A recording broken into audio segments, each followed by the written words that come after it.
What's up, everybody? It's been a little minute. Let's start some fun, okay? I'm going to sort of start at the beginning here a little bit. You'll find out why I'm going through the motions on this one, all right? But these are actually tracks that I've been playing a lot if you want to know what's kind of been in my system while I've been driving around doing things. Definitely this song. D4L in the building, fresh shout out to Architect proper Beats on this one, committed, man. red bubbles, headed SIE, shopper fam, pimp game, let's get it, MDC, born and Mac, Architect Beats. shop boy, dope boys, got them girls, go wild, goddamn, I done found my style, I done found my swag, you can dip it in the bud, you can put it in the bag, dope boys, let's get it. Let's get it. Hey, let's get it. Where you from? If you get it. That shit's fire anyway. Also, been playing this a lot. Shout out to Eminem. I've been kind of sleeping on this album, actually. I might talk about that at some point, but Drop it on them, drop it on it's them. funny. Like, this beat's crazy. That little...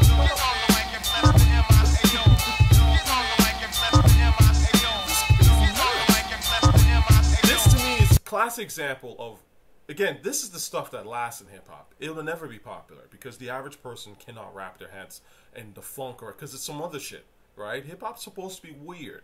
So yeah, like, this will never be, it'll never chart on Billboard, but that's not what we judge it by. It's the kind of beat that 20, 30, 40 years from now we're gonna be like, yo, that shit ride, right? Listen to how crazy it is.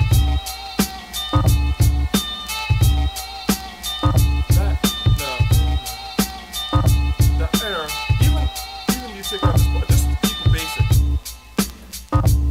This alone is fire. You have to remember, hip hop is minimalist, in my opinion, at its core. It's almost like think of the bare minimum it takes to make something that's addictive and has that infinite energy to it. You've made a great beat. Always more, less is more with hip hop, 100%. And then the last thing I've been playing a lot, obviously, in these days and times is Freedom Fighter. Again, why I play this?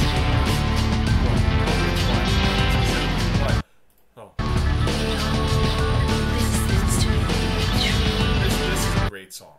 Great song. And it came out, I want to say, in like 99. It's literally one of my favorite songs ever. I've been listening to it for damn near 2 decades at this point, but really kind of speaks to the times we're in, with unfortunately a lot of the terrorism, hate speech that's walking around the street masquerading as a free Palestine, Gazan support of, Look, listen, I just want to talk about this really briefly because this is really the important shit that's going on in the world, and I'm in Toronto, so this speaks to me. See how a Toronto man was traveling to go to New York to kill Jews, okay? We already know right off the bat that Toronto man is Muslim.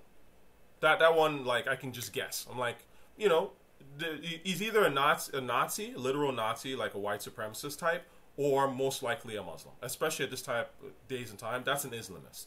Okay. Now, the reason why I mention this is that, infidels, or I should say, Jews and infidels are non-Muslims. Okay, and Islam has a problem. Okay. Islamists always travel to kill non-Muslims in particular, or who they consider to be infidels, especially the Jews. Okay? It doesn't go the other way around. And this is why the narrative of Israel coming in, or Jews coming in to kill Palestinians and take away their land, is so bogus to anyone with common sense. Because history doesn't show that Jews actually travel to kill anybody. That's a fact. They just don't. But you know who travels to kill people that don't believe what they believe? Islamists. And they've been doing this for centuries. So this is nothing new. You're never going to see this Jewish guy who's like, you know what, I'm going to travel from New York to Toronto to go and target the Arab Muslim community. It's not going to happen. But the other way will absolutely happen. And in fact, you've seen it. You've seen in Toronto, actually, just last month or so, we had an ISIS attack that was foiled, right? And these individuals, I think, came from Afghanistan, of course, to come here to kill us. Right? just as they've successfully bombed and killed people in Europe. And of course, they continue to do this all over Africa, Nigeria, Burkina Faso, Kenya. Look it up. It's everywhere. Okay? So again, this is why I don't...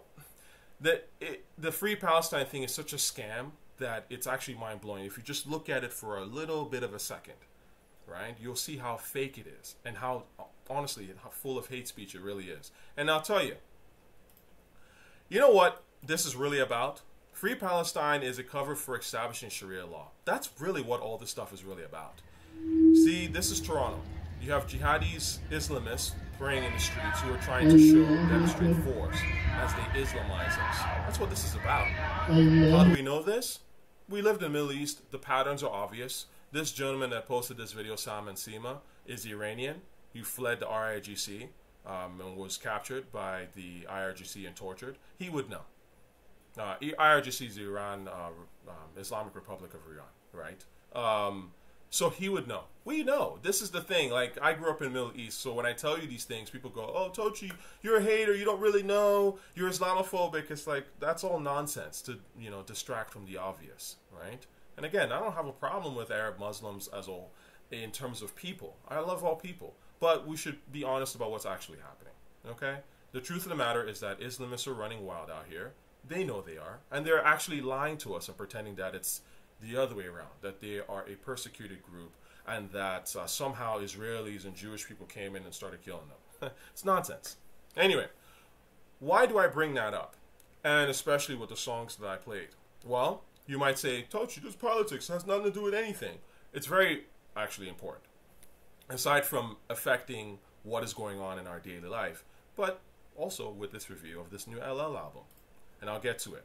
Now, we're talking about The Force, the new LL album. And now, I will say overall, I was definitely more interested to listen to this than in terms of like an older artist who's making music, because there was a little energy behind it, and I appreciate that in the sense that there was some, you know, some of the songs were actually like, oh, okay, I don't think these are necessarily great, but at least there's an attempt at making something that's pretty decent or that speaks to LL, and they've put in the time. So I will say that my overall sort of opinion of it, it's meh, you know, all things considered. Let's start with the production. Like I always say, the most important thing is the beats. How good are the beats? Well, Q-Tip is handling all the production here, with the exception, I think, of one beat. So what I think about this album is, and you know, Q-Tip, remember I told you I did a video that Q-Tip has this sort of like cosmic bohemian type of vibe. That's Q-Tip in my opinion at its core. And I think that in this album he definitely went back to that, or is expressing that, and that's great in that regard. But I think that Q-Tip is overcomplicating it with the way that these beats are structured, and that's why I kind of played the earlier stuff that was a little simpler. Like even with Freedom Fighter, it's like a Nick Drake sample. I think it's Nick Drake. I don't know if the artist, but over synthetic substitution drums, right? You know, you gotta keep things minimal, right, to a certain extent, right? That's really what it kind of gets interesting. And I found that Q-Tip was just doing a little too much when it came to the production. And I found that, you know, where are the knocking drums? You know, again, like Bowery Electric, right? Knocking drums, right? And this is what made Tip. This is what made Tip amazing, right? The drums on this album are just too clean. And I'll never get used to that, especially coming from someone like Tip, who had these really booming in your Jeep, right? I want that booming shit, right? This is Q-Tip here. I want that cosmic booming shit, right? I mean, this is what Tip is known for. So I was a little disappointed to find that most of these songs didn't really have that vibe, where I was like the groove was stronger and things like that, except for two obvious songs, which I will get to, and I think that are kind of, to me, the standouts from this project. But with that said, the title of this album, The Force, is an excellent title. And I think it definitely fits because, again, it's very cosmic, it's Q-Tip, and LL Cool J is kind of coming at this almost like a Jedi Master sort of thing. I mean, that's sort of the, I would say not necessarily the vibe, but I mean in terms of, you know, what we picture in our mind. We're not necessarily picture LL Cool J with a lightsaber, but again, the idea is here's a vet who is, you know, seasoned with this rap shit, who's like an OG for real, and still hopefully has it, right? And so The Force is kind of a great visual metaphor, I would say, and a great title really for the album, and I think it fits. Unfortunately, I don't necessarily think the album is that great, but I'm going to get into it, right? So let's go track for track here. The first one here is The Spirit of Cyrus. Okay, now, The Spirit of Cyrus has this beat to me that sounds Golden Axe-ish, actually. And the reason I bring this up, and I think I had mentioned in the community section, by the way, that y'all should look at the Prodigy record that I posted. I will show you what I mean. Because The Spirit of Cyrus reminded me of this in a way, but not nearly as good. This song is incredible, by the way. I think this is a very good song. This is like one of the last songs that Prodigy had. And The Spirit of Cyrus reminds me of that vibe, beat-wise. Now, the issue that I have here is, as the beat progressed, I felt that, again, Tip started doing too much. You know, like, it just... The groove was also very sleepy. There was a lot of sort of like different melodies and sounds going on in the background, and I was just kind of like, you know. And the problem is when you add too much to a beat, it actually kind of kills the energy. People might not. And then of course when you have like groove that's a little too sleepy, like it then really kills the energy. Because again, minimalism has a certain oomph and urgency to it, right? And a certain rawness to it. And this is why you want your beats to be a little more on the minimal side than the sort of maximal or overproduced side. It's just the truth of the matter. Now, the song sort of sounded inspired, and I think to a certain extent, but I will say that the topic, police brutality, to me, not the most urgent topic right now. And again, this is why I bring up this Islamism, because this is an urgent topic, and it's happening worldwide. It's a worldwide issue. It's happening in New York, where LL is from, right? That is, and I'm not saying that LL must give us his position on Israel and Palestine. If he doesn't know, he's not equipped to give us his position, then he probably shouldn't. But what I am saying is that if you are going to sort of speak to a topic that you think is like really important, and again, I'm not saying that police brutality is not an issue. It is, right? It is. But I do think that, again, it's almost... When you don't talk about the most pertinent things that are going on, really, and you sort of sidestep that to talk about something that, you know, at this stage is sort of blasé, right? Like talking about police brutality in the 80s, when it was, I mean, obviously it was still happening, but it was really a big deal. And the first artist that did it was like, whoa, shock to the system, right? But at this point now, it's like, we've heard this before. And you're not really saying anything that's like really all that pertinent about it, right? It's almost like you're trying to appeal to our sympathies and make it seem like you're current, but you're actually not that current, right?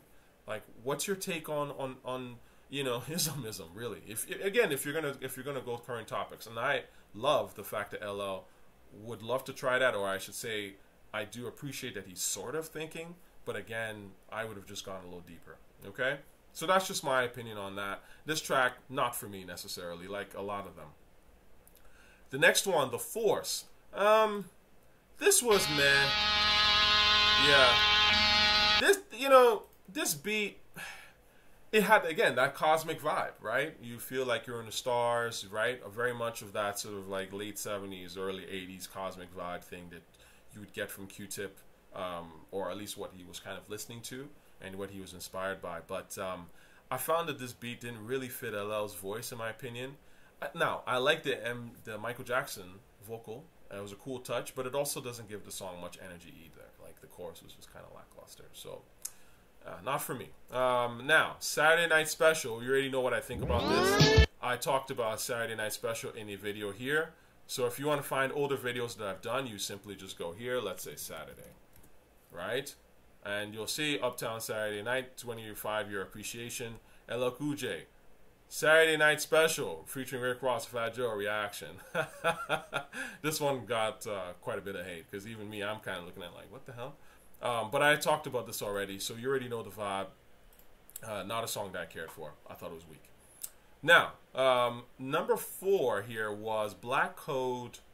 This is not on the list. Yeah, I don't know why it didn't show up here. But Black Code. Oh, Black Dot. Black Code Sweet. You know what? when I saw this, and I was looking at the production listing on this one, I was really excited when I saw that it was featuring tochiRTA, right?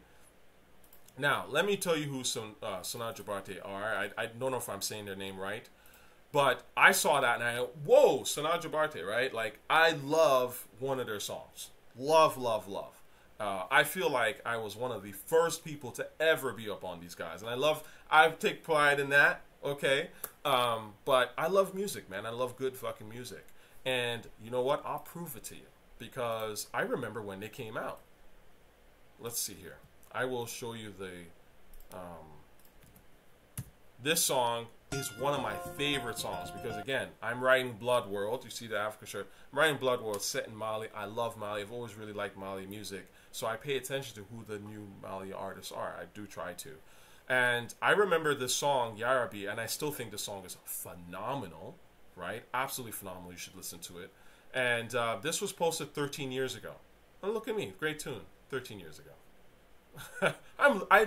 This has, let's see. That's me, right? Big up myself. But I remember when this song had 100 views. And now it has 7.3 million.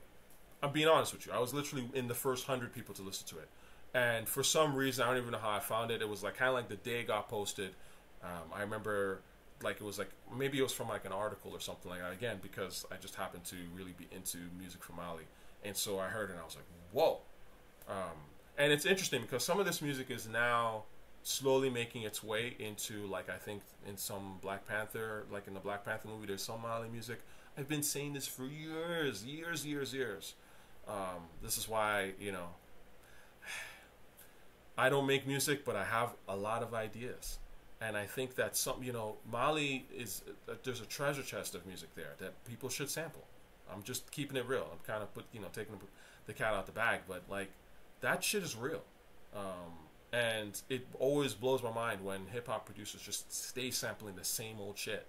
Like, try to sample other things and make it hip hop. That's how we keep this music fresh.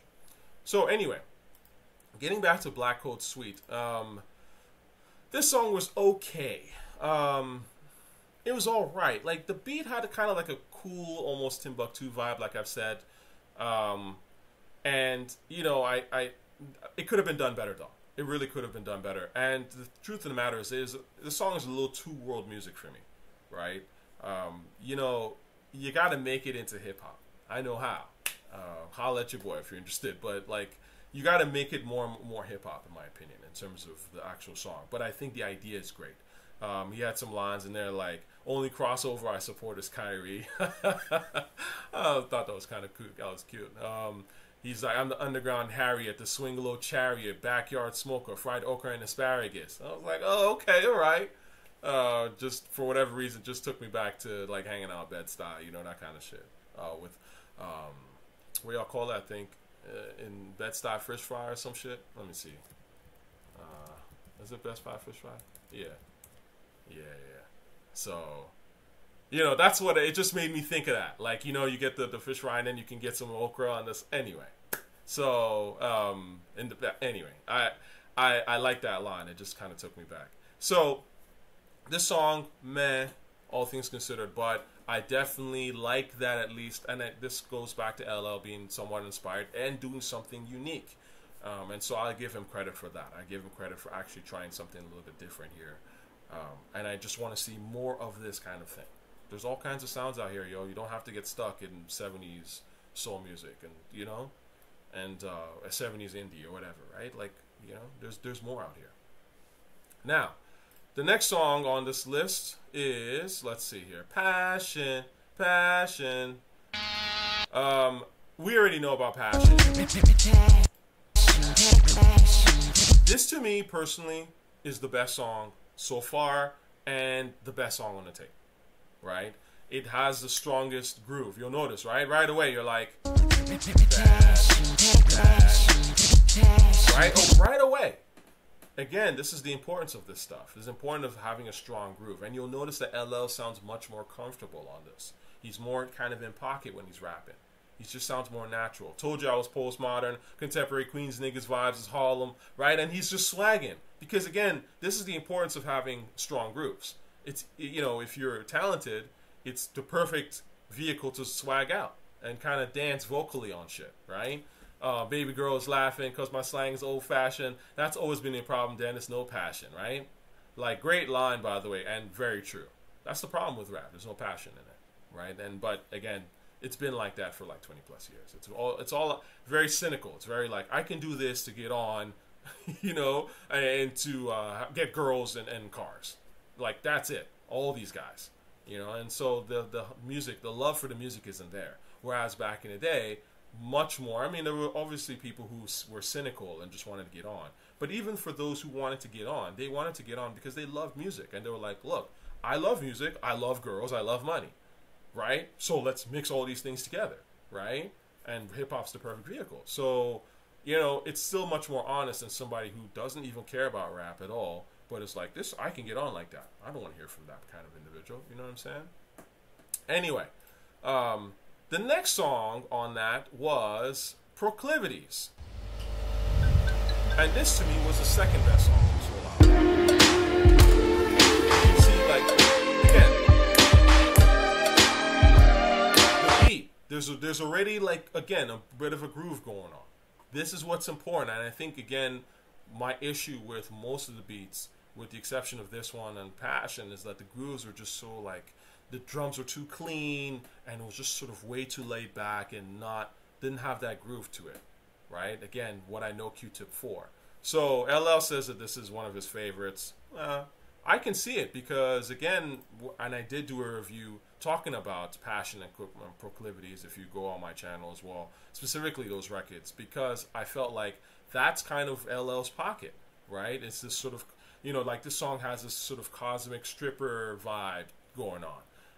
And he's much more in his element, right? So, you know, I still think that the song is a little too indie rock in terms of the sort of the beat, right? And if you know what I mean, if you listen to the original, it samples a song called M.E. by Gary Newman, right? And if you listen to that, you'll know what I'm talking about. The Pleasure Principle, Gary Newman. Anyways, so this is sort of like rock pop, new wavy type of thing. Proclivities, right? It's still a little bit too close to that in terms of the vibe and the bounce. And again, this is why hip hop, in my opinion, needs to get dirty, right? That's kind of what we know it for. The snare and the feel of this record is it's not hip hop enough for me personally. It's just a little too clean. Because had it been a little stronger, I think this would have been like one of LL's best songs in years. Okay. Now, the next song here was Postmodern. Let's see here. Postmodern. He has this line. He's like, drug dealer, concubine on his arm. Is it the currency that makes the lady swarm? You know, sort of him flashing back to the 80s and the wild times, hustler times. Now, to me, this beat is a perfect example of Q-Tip doing way too much. Okay, it's like the beat's distracting as fuck. It's scattered. And so now LL's shouting and not really in pocket. So he's just trying to get heard. So he's competing with the damn beat, which itself is loud as fuck. And that shouting, you were hearing the beat, like, there's shouting in the beat. It's terrible. It's terrible. This is like one of the worst beats on the entire project. The rest of these 30 Decembers, this was, you know, kind of rambling in the beat. So LL was rambling. I didn't really care for 30 Decembers at all. Can't see it on the list here. It's all right. Run It Back. This was also a very boring beat. Huey in the chair. Yawn. Basquiat Energy. Trash. Sorry. So it's just like stinkers, like back, you know, like 4 in a row. I was just like, oh, yeah, none of these are songs I'll ever play again. They're just not good. And then we get to a song called Praise Him, right? Which has Nas. Now, this beat to me is trash. I say that respectfully. I'm sorry, Tip. I love you. But I don't like this beat at all. And this is the first time that LL and Nas are on the song. And this is the best beat that they can rap on. See the disappointing shit of hip-hop? That you just want to strangle hip-hop sometimes? Like, we've been waiting for this whole time, and this is the best beat that you can get to this dude? Classic hip-hop disappointment, man. Anyway, what I think is really interesting about this record is, well, Nas. Nas has the best verse on the entire project. Is it surprising? Not really. But you know, it's just interesting to hear LL and then you hear Nas, because it's literally a different. It's like it's listening to like almost pre-Rakim and after Rakim type of flow. Because LL, he's been rhyming forever, and he still has that old schoolish Melly Mel Run DMC thing in him. A little bit, you can kind of tell, and it would always be there in his flow because that's the era that he came out in. But Nas is just on a different tip, yo. You know what I'm saying? Like, even just the way that his thoughts connect, the subject choice, the effortless and like of this delivery and the groove of it, right? You know, even this trash ass beat, he's still like, I first heard I need a beat. I got on the train, last stop on the F&E. Jamaica bound, hopped in the dollar van, the farmers, just to see where the god they call Todd lives. Like, yo! They say you raised up some hood toddlers. Now we connect more knowledge and more dollars. Peace! Like, you're just like, that's Nas. Nas will kill a beat. This is why it's so frustrating when Nas raps on whack beats, because you're like, this nigga's phenomenal, right? He kills it every time. I've never heard Nas waste a beat. It doesn't happen, right? And it's almost like whack producers want to imprison Nas so they can get heard. And I'm not saying that Q-Tip, obviously Q-Tip's a phenomenal producer, but my point is that this is why we always look at Nas, the beats, because he's a phenomenal rapper. He's the best, arguably, to ever do it, right? So I really like this verse. Again, and that's light work for Nas. Nas has way better verses than that throughout his career, but it was a good verse. Just wish the beat was better, unfortunately. Murdergram, Deux. This song was terrible. You know what? I might say that this is the worst song on the entire album, in a sense. Yeah, I might just say it.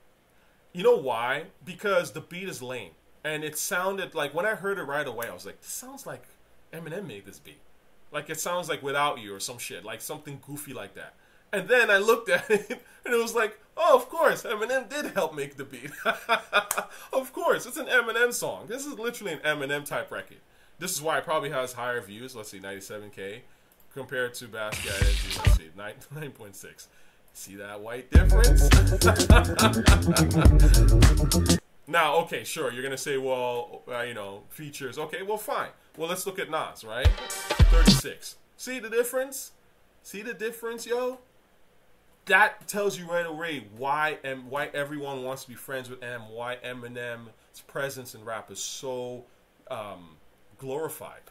Because literally, most of the people in America are white, and most of them want to hear a white guy rapping and enter Eminem. That's just a fact of the matter.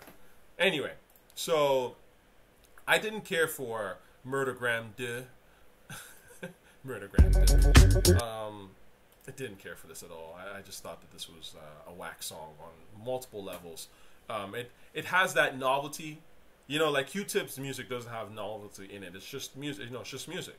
But then when you hear stuff like Murdergram do, right away you hear that like poppy novelty thing going on, and that's why I was like, oh, this sounds like Eminem made this shit.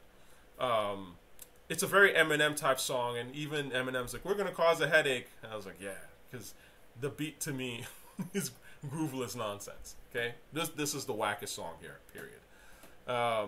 And then you come to the very last song, which is The Vow. Let's see if I can find this here. The Vow. This song was meh, right? Very meh. You know, it's interesting because this song sounds like some Cannabis imitation shit in a way, right? Even the beats kind of like some like Beats from the East, if y'all know what I'm talking about. In a way, I would not be surprised if the producer of this song, Jay Sand or something like that, was actually listening to Beats from the East, right? And by Beats from the East, y'all know that's a Lost Boys record, right? Beats from the East. The Vow, Beats from the East, listen to those two together and tell me that there isn't some sort of similarity, right? It's almost like a modern, updated version. Even the way that LL's kind of rapping on it, to me, reminds me of like stuff that Cannabis would say. You know what I'm saying? Like, he even has this line where he was like, Jill Heron with the camouflage gear on, ignorance is the virus, my ink is interferon. Interferon? And I was like, interferon? Interferon? That sounds like some, you know, Cannabis would, encephalograph. You know, that's stuff that Cannabis would say. You know what I'm saying? Anyway. Now, the verses were whatever. I thought that Mad Squabbles had the best verse. He goes immediately after LL. I thought he had the best verse on the tape, and not on the tape. I'm sorry, on that particular song. And actually, low key, yeah, probably one of the strongest verses on the tape. Period. Actually, yeah. So I'm hesitant on Mad Squabbles because vocally I'm not crazy about his vocals. I don't think they're bad, but I definitely think the writing was definitely better than the vocals. But the other two were just kind of sleepy to me, like Jay Sand and Don Pablito or whatever. I was like, whatever. So yeah, that's kind of it, I would say. Overall, it was worth a listen, I would say. My best song, or the best song to me, is Passion, and obviously Proclivities, number 2. I tend not to like one producer, one rapper albums, and this is one of the reasons, you know. This is better than the Common and Pete Rock album, in my opinion. But again, I find that when you have one producer, they tap out kind of halfway. You know, in my honest opinion, especially if you're trying to make a classic, it's really hard for a producer to have great beats throughout consistently one project. You're asking Q-Tip to have 14 phenomenal beats, and I think that's a very high order, very high order, right? At most, he might have like 4 if he's really in his bag. Do you know what I'm saying? And that's why I always say that I think the ideal rap album should have a mix of like maybe 4 or 5, let's say, producers, right? 4 or 5, 3 or 4, that kind of thing, where it's like, it's not just here, there, like 20 producers. Like, no, that's not cohesive. But when you have kind of like 4 or 5, then you have, let's say, like 13 tracks or something. So you're pretty much asking people to bring 2 amazing beats each, or 3 amazing beats each, let's say, right? And that's much more doable, I think, and you're much likely to get a stronger project. So, all in all, LL, thank you for the music. I appreciate it, all things considered. And that's my opinion. If you disagree, feel free to disagree. Of course, hit me up. You're welcome to call me names in the comment section. Doesn't matter. Obviously, it's the internet. But, I hope you enjoyed the album, and I hope you enjoyed this review. Please let me know what you think, all right? And stay safe out here, yo. Peace.